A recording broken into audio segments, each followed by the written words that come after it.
Estaba sentada cerca de una columna decorativa, no detrás, solo lo suficientemente cerca como para no ser visible desde la cabecera de la mesa. Parecía intencionado.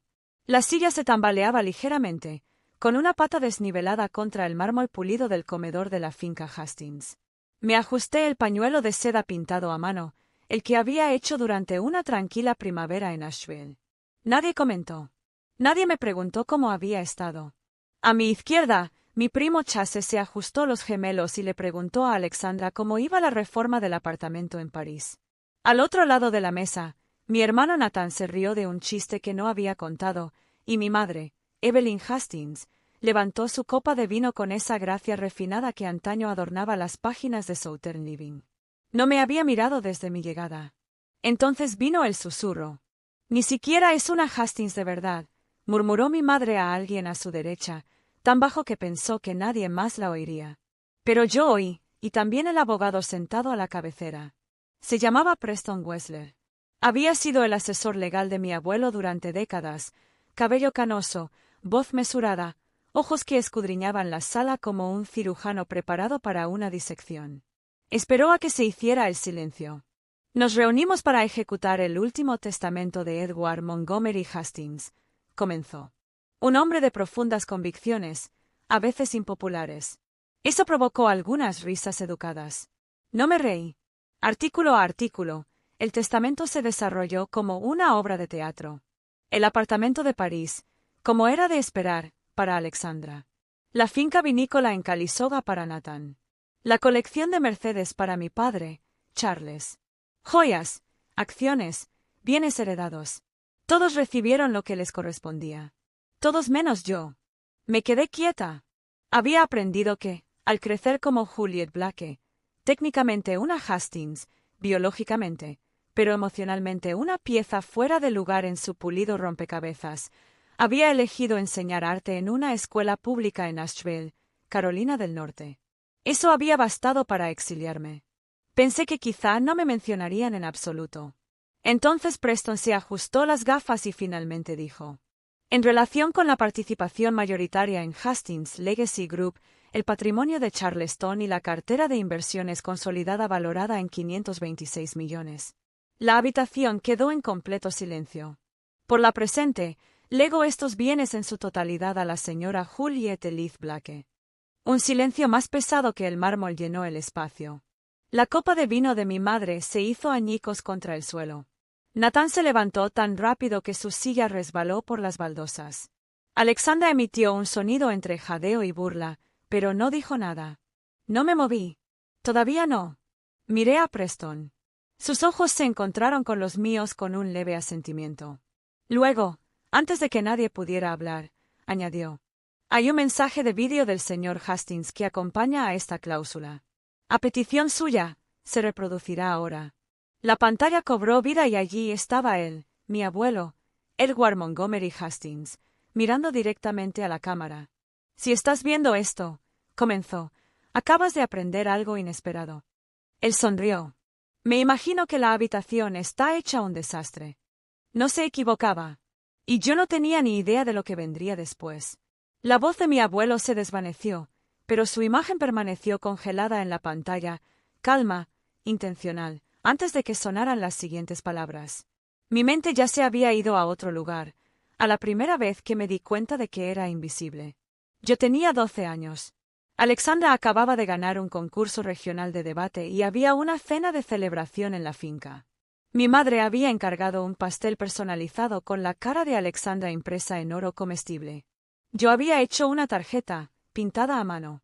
Recuerdo haber usado colores tierra, sombra tostada y ultramar que aún no dominaba.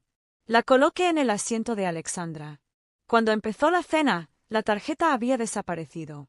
La encontré más tarde en la basura con una mancha de vino en el frente. Nadie la mencionó. Nadie lo hizo nunca. A partir de ese año dejé de intentar ser visto. A los 17, les dije a mis padres que me habían aceptado en SCAD, Savannah College of Art and Design. Mi madre solo se detuvo un momento para decir: supongo que tendremos que fingir que eso cuenta. Esa noche, mi abuelo llamó.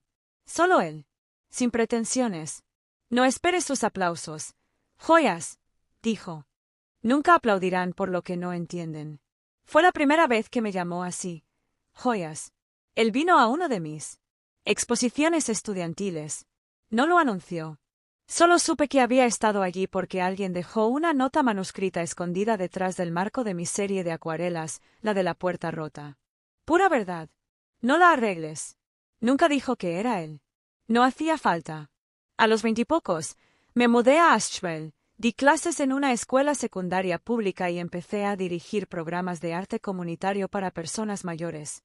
La mayoría de mi familia pensaba que estaba en Oregón. Nunca les corregí. Alexandra fue a Wharton. Nathan siguió a papá en finanzas. Las tarjetas navideñas venían con fotos prefabricadas y firmas grabadas. La mía nunca llegó. Dejé de revisar el correo alrededor de diciembre. Una vez, mi nombre no figuraba en la placa de donantes de un evento familiar, aunque había contribuido más que mis 2 hermanos juntos. Cuando pregunté, Evelyn sonrió y dijo, seguro que fue algo administrativo. Ya sabes cómo pasan estas cosas. Pero no les pasó ni a Alexandra ni a Nathan, solo a mí. Y, sin embargo, cada pocos años, llegaba un pequeño sobre. Sin remitente. Dentro, un recorte de periódico, una entrada de museo, a veces una cita escrita con pluma estilográfica. Una nota simplemente decía, el carácter es más silencioso que el legado. Construye lo silencioso. Los guardé en una caja de zapatos debajo de mi cama. La pantalla parpadeó. El vídeo se reanudó. Edward Hastings se inclinó hacia adelante y entrecerró los ojos como si quisiera perforar el tiempo. Todos se han acostumbrado a confundir el pulido con el valor, dijo. Pero he pasado los últimos 15 años observando, no lo que dijiste, sino lo que elegiste no ver. Alexandra se removió en su silla. Nathan abrió la boca, pero la volvió a cerrar. Y me quedé allí sentada, con la bufanda todavía alrededor del cuello, preguntándome, ¿me había estado observando todo este tiempo? ¿O había estado intentando enseñarme a observarme a mí misma? 3 semanas antes de la lectura del testamento, llegó una carta. Cartulina color crema, con el escudo grabado. Mi nombre escrito a mano con una tinta que parecía no haber tocado nunca una impresora. Señora Juliet Elise Blake. Escuela Pública Theo Windmere. Asheville, Carolina del Norte. No lo abrí enseguida. Lo dejé en la encimera de la cocina, junto a mi cuenco de cerámica con clementinas, sin abrir durante casi 2 días. Cuando lo hice, simplemente decía, se le solicita estar presente en la lectura del último testamento de Edward M. Hastings. Ubicación, la finca Hastings, Charleston, S.C. Fecha, 4 de abril. Hora, 2 de la tarde. No se mencionó lo que me habían dejado. Ninguna expectativa, solo que me habían solicitado. No invitado. No obligado. Solicitado. 2 días después, mi madre llamó. Era la primera llamada suya en 6 años. Julieta, dijo con voz cortante y elegante, supongo que recibiste la correspondencia, ¿no? Sostuve el teléfono a 1 pulgada de mi oreja. Sí. Bueno, querrás lucir presentable. Habrá abogados de la familia. Lo de siempre. Por supuesto, dije. Ella hizo una pausa. Entonces, Edward te quería. No es culpa de nadie, la verdad. Algunos hombres se vuelven sentimentales en la vejez. No respondí. Ella no esperaba que lo hiciera. Ella terminó la llamada diciendo, «Hasta luego, querido». Eso fue todo. Reservé un tren, no un vuelo. No soportaba la idea de llegar pronto. En cambio, me senté junto a la ventana durante 8 horas, viendo cómo la primavera se extendía por la costa de Carolina a borbotones. Los cornejos florecían como secretos que nadie quería compartir. Llevé la bufanda, la misma que había pintado durante el año en que finalmente dejé de pedir que me dejaran volver a entrar. No estaba seguro de por qué lo empaqué. O tal vez sí. Tal vez era una armadura. Al aparecer las puertas de la finca, altas y demasiado ornamentadas para su propio bien, sentí que algo se apoderaba de mí. No era ira. No era pena. Una extraña curiosidad, como entrar en el museo de una infancia que apenas recordabas, pero que aún sabías desenvolverte en la oscuridad. Dentro, todo estaba exactamente como lo había dejado. El olor a jazmín cerca de las ventanas. El sonido hueco de los tacones sobre baldosas italianas.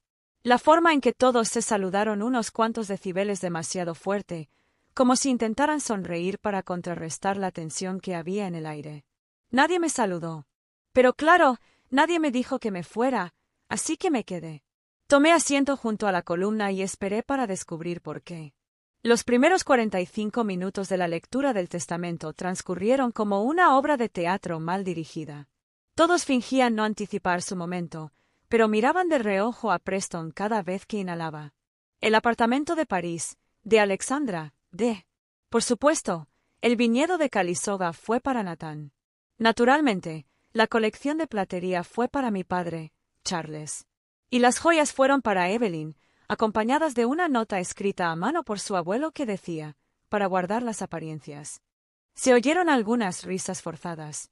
Nadie preguntó qué significaba eso. Esperé en silencio mientras repartían los regalos como si fueran muestras de lealtad. Cada obsequio era recibido con asentimientos y cejas levantadas, esos pequeños gestos de aprobación que gente como mi familia confundía con amor. Empecé a creer que no me mencionarían en absoluto. Quizás lo había malinterpretado todo, las notas, el pañuelo, las visitas discretas. Quizás, al final, me había amado, pero no lo suficiente como para alterar el equilibrio.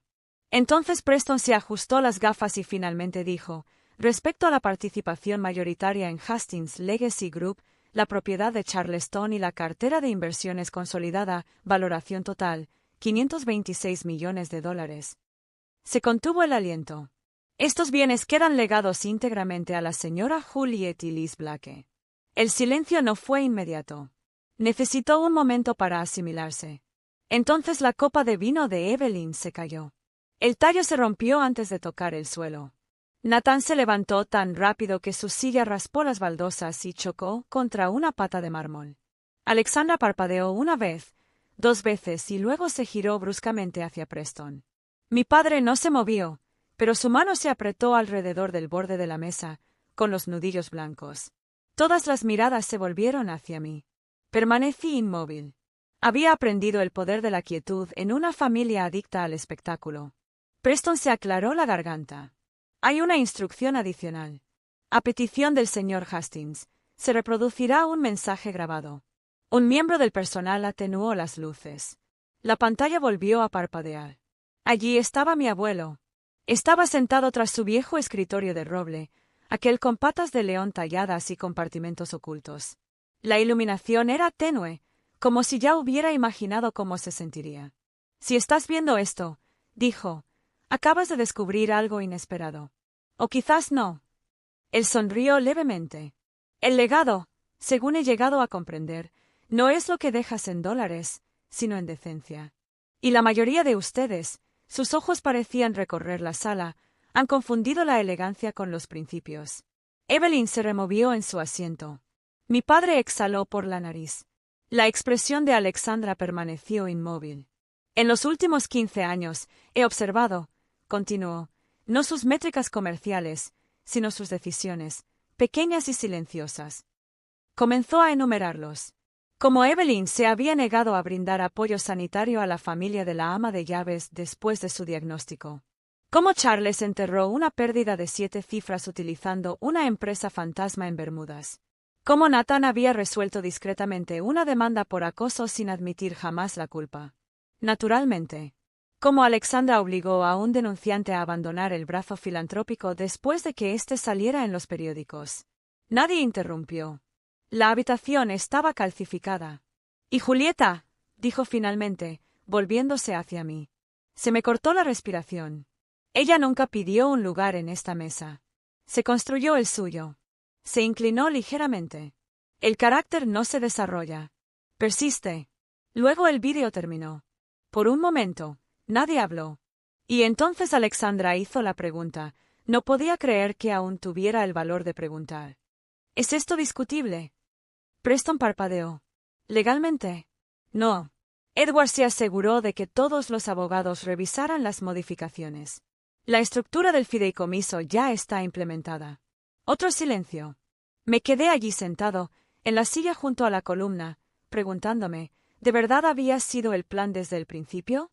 ¿O simplemente había sido el último en pie? Esa noche no pude dormir. no de alegría, y mucho menos de triunfo. Hay una extraña soledad que surge al ser visto con demasiada claridad, como estar bajo un foco de atención después de décadas entre bastidores. Me acosté en la cama de invitados de la suite del ala este, antes reservada para la prensa. Las sábanas aún olían a lavanda y almidón. Fuera de la ventana, la hierba del pantano susurraba con cada ráfaga de viento, como si supiera algo que yo no. Mi teléfono vibró a las 2:11 de la madrugada. Un nuevo mensaje. Alexandra, creo que necesitamos hablar. Solo nosotras, hermanas. El abuelo no querría que esto nos separe. A las 2:32 de la madrugada, otro de Natán. No te juzgo, solo estoy confundido. Esto no tiene sentido. Quizás el departamento legal pueda solucionarlo. Y luego, a las 3:04 de la madrugada, la llamada que sabía que llegaría, mi madre. Lo dejé sonar. Dejó un mensaje de voz. Julieta, no soy. Estoy enojada. Solo, creo que estás abrumada. No sabes cómo funcionan estas cosas. Deberíamos reunirnos con un abogado de familia y repasar los detalles juntos. Hay mucho que analizar. Edward era viejo. Podía ser manipulado. Ella nunca dijo que fueras tú, pero lo oí. Parecía ensayado, como el mismo guión que usaba con donantes, periodistas o empleados a quienes quería despedir discretamente. Por la mañana, no había respondido. Había hecho las maletas, pero no estaba seguro de a dónde iría. La finca no me parecía mía, solo una casa dejada vacía por alguien que vio demasiado. Cuando entré a la biblioteca para aclarar mis ideas, un miembro del personal se acercó. Señorita Blake, dijo, hay algo para usted. Lo dejaron con instrucciones. Me entregó un sobresellado con mi nombre completo, escrito con una letra que reconocería incluso con los ojos vendados, Juliet y Liz Blake. Dentro había una carta. Jules, si sostienes esto, significa que he hecho lo que no podía decir en voz alta. Sé que esta herencia no te parecerá un regalo al principio. Es una carga. Siempre fuiste el único que entendió la diferencia. No necesitarás que te ayuden, pero quizá quieras ayudarlos. Esa es tu fuerza y tu tentación. No dejes que la amabilidad se convierta en tu cadena. La empresa es tuya. También lo es el legado. Pero tu vida, esa sigue siendo solo tuya para moldearla. No vuelvas a ser pequeño, solo para que ellos puedan seguir cómodos. Y el papel me tembló en la mano. Lo volví a leer, no para aclararlo, sino para confirmarlo. Él sabía que intentarían hacerme sentir indigno. Sabía que usarían la culpa en lugar de la ira. Sabía que podría caer en la trampa. Pero me había dejado algo mejor que el dinero, permiso. La familia me citó al conservatorio. No oficialmente, claro. Nadie usaba palabras como convocar cuando supuestamente volvías a formar parte de ellos. Pero el mensaje era claro, todos estarían allí, y era solo una conversación. Llegué 5 minutos tarde. A propósito. Ya estaban sentados. Mi padre junto a la pared de cristal, con los brazos cruzados. Evelyn con un vestido azul pálido, demasiado suave para la dureza de su voz. Alexandra y Nathan en ambos extremos del sofá curvo, como si fueran abogados de la parte contraria. Había té en la mesa. Nadie me había servido el mío. Evelyn habló primero. Julieta, no se trata de dinero. Claro que no. Se trata de preservar lo que construyó tu abuelo. Nathan agregó, no estamos aquí para discutir. Alexandra se inclinó hacia adelante. No tienes que hacer nada drástico. Simplemente delega. Deja que Preston se encargue de las transiciones. No necesitas involucrarte a diario. No dije nada. Mi silencio se prolongó. Mira, dijo Charles finalmente, todos sabemos que te quería. Ese no es el problema. Pero no tienes experiencia en este mundo. Miré a mi alrededor. No querían devolvérmelo del todo. Eso los haría parecer codiciosos. Querían que me sintiera lo suficientemente incompetente como para entregarlo yo mismo. Entiendo tu preocupación, dije lentamente. Evelyn se relajó visiblemente. Lo entiendo porque nunca me has preguntado qué he hecho, qué he construido, en quién me he convertido. Di un paso adelante. Me viste pintando bufandas y pensaste que había fracasado. Me viste enseñando y pensaste que me había dado por vencido. Me viste callado, así que asumiste que no era nada. Nadie interrumpió. Saqué un papel doblado de mi bolso y lo puse sobre la mesa. Mi nombre figura en el registro legal de Hastings Legacy Group desde hace 6 meses. Mi abuelo me nombró director general en custodia, discretamente, para que pudiera aprender. Alexandra parpadeó. Eso no es posible. Sí, lo es, dije. Me contrató para una consultora cuando ninguno de ustedes se dio cuenta. Llevo 9 meses revisando la estrategia de la Junta. Reestructuré 3 departamentos que creían que manejaba Preston. Nathan se puso de pie. ¿Por qué no nos lo dijo? Porque ya sabía que no lo escucharías. Me volví hacia Evelyn. ¿Recuerdas haber dicho que yo no era un verdadero Hastings? Ella se estremeció. Ligeramente, pero estaba ahí. No estoy aquí para castigarte. No necesito que me apruebes. No necesito una cena de reconciliación ni una nueva foto de grupo. Vine porque él confió en mí para terminar lo que empezó, y lo haré. La habitación quedó en silencio. Entonces Evelyn susurró, ¿has cambiado? Sonreí. No. Simplemente dejé de encogerme. Cogí la tetera, me serví una taza, la revolví lentamente y ahora dije. Te sugiero que decidas si eres capaz de trabajar para alguien a quien alguna vez despediste. Alexandra apretó la mandíbula. Nathan miró al suelo. Nadie respondió, así que tomé mi té y salí. No por enojo, sino por decisión propia. 3 meses después, me encontraba en el centro de la sala de juntas de Hastings, no como una invitada, no como una sombra, sino como la mujer cuyo nombre ahora estaba grabado en la placa de caoba afuera de la puerta. Juliet Elise Blake, directora ejecutiva de Hastings Legacy Group. La transición no fue silenciosa. Algunos miembros de la junta directiva renunciaron. Algunos inversores entraron en pánico. Pero la mayoría se quedó, no por lealtad, sino por curiosidad.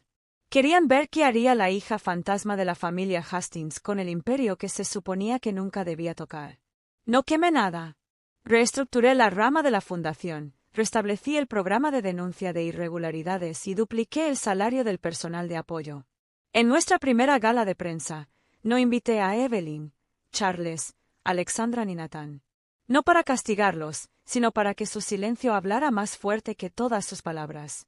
En cambio, invité a personas a las que mi abuelo había apoyado discretamente, becarios, antiguos jardineros, organizadores comunitarios.